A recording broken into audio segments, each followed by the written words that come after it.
السلام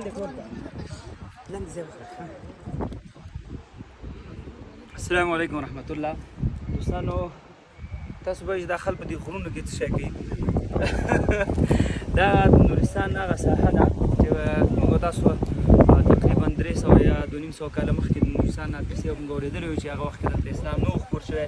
هغه مایز کلی چې کوم ځای کې د دې عبادتګاه او کوم ځای کې د عبادت کوو هغه دغه ساحه ده او دا کلی دی. دلته چې موږ راغلو هغه کورونه وګوره ټول په هغه زاړه حالات کې دي خو ډېر لوړه څوکه ده ډېر لوړ ځای دی. تاسو دا لاندې ځای وینئ هغه ځای پاس وینئ هغه ملګري هلته وختل که نه دغه ځای کې بار ښکاري تاسو ته دا هغه ځای دی چې چېرته دغه خلکو په خپل عبادت کوو. مثلا دلته به اوسېدل بیا به راتل دلته به د عبادت ته ختل.